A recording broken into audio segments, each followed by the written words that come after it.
ചരക്ക് കൊള്ളാം. പക്ഷേ ഞങ്ങൾക്കിത് മനസ്സിലായില്ല, ഇവളുമാർക്ക് ഇത് മനസ്സിലായി.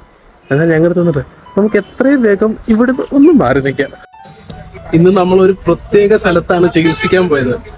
അവിടെ ചെന്ന് കഴിഞ്ഞപ്പോൾ അവിടെ അഡ്മിഷൻ കിട്ടുമോ, എങ്ങനെയെങ്കിലും അഡ്മിഷൻ കിട്ടുമോ എന്ന് വരെ നമ്മൾ ചിന്തിച്ചു പോയി. ഏതാ സ്ഥലമല്ലേ, ഞാൻ കാണിച്ചു തരാം, ഫുൾ ഡീറ്റെയിൽസ് പറഞ്ഞു തരാം. നമ്മൾ പോയത് ജയിലിലാണ്, ജില്ലാ ജയിലില്. അവിടെ ചെന്ന് കഴിയുമ്പോഴത്തേക്കിന് അവിടെ അകത്തോട്ട് ടൗണിൻ്റെ അകത്ത് പോലെ തന്നെയാ.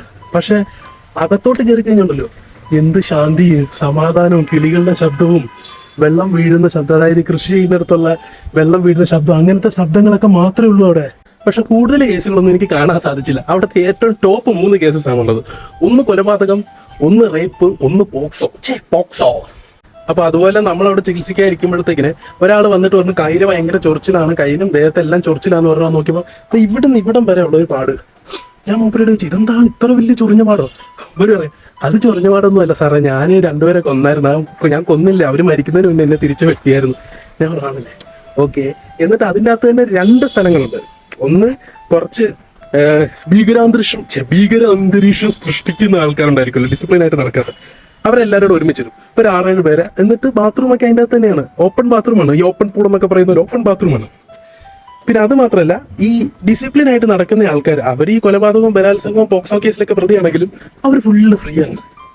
വെറുതെ അവിടെ TV കണ്ടിരിക്കുക, ഫാനിൻ്റെ അകത്തിരിക്കുക, അല്ലെങ്കിൽ ലൈബ്രറിയിൽ പോവുക. നേരത്തെ പറഞ്ഞില്ലേ, ഒരു അഡ്മിഷൻ കിട്ടിയാൽ കൊള്ളാമെന്ന് തോന്നിയത് ഞങ്ങൾക്ക്. അതിനാന്ന് പറഞ്ഞു കഴിഞ്ഞാൽ അവർക്ക് മാസം 15,000 രൂപ സാലറി.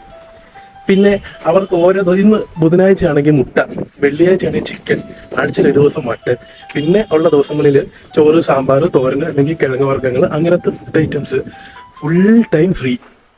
ഫോൺ ഉപയോഗിക്കാൻ പറ്റത്തില്ല.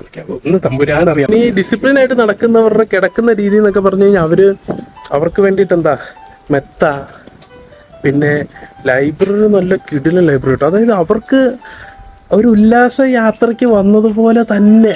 അതിൻ്റെ ഇടയ്ക്ക് വേറൊരു കോമഡി, ഒരുത്തനോട് ഞാനിങ്ങനെ ഒരു കൂട്ടം കുറച്ച് ആൾക്കാർ ചെന്നപ്പോൾ ഞാനിങ്ങനെ ചുമ്മാ ചോദിച്ചു, റേപ്പിസ്റ്റ് ഉണ്ടോ ഇതിൻ്റെ അകത്ത്? അപ്പോൾ പുള്ളി, ഞങ്ങളാരും റേപ്പിസ്റ്റ് ഒന്നുമില്ല, ഫുൾ മർഡറേഴ്സ്. ഓഹോ. പിന്നെ അതിൻ്റെ ഇടയ്ക്ക് ഞങ്ങൾ 4 പേരാണ് ഉള്ളിൽ പോയത്. ഞങ്ങൾ 2 ആണുങ്ങളും 2 പെൺകുട്ടികളും. ആ പെൺകുട്ടികൾക്ക് ഉറുദു അറിയാം. അപ്പോൾ ആ ഉറുദു അറിയാതെ 2 പേര് ആ കുട്ടികളെ കണ്ടിട്ട് ചരക്ക് കൊള്ളാം. പക്ഷേ ഞങ്ങൾക്കിത് മനസ്സിലായില്ല, ഇവളുമാർക്ക് ഇത് മനസ്സിലായി. എന്നാൽ ഞങ്ങളുടെ തന്നിട്ട് നമുക്ക് എത്രയും വേഗം ഇവിടുന്ന് ഒന്നും മാറി നിൽക്കാം. പിന്നെ ഞങ്ങൾ അവിടെ നിന്ന് ഇറങ്ങി.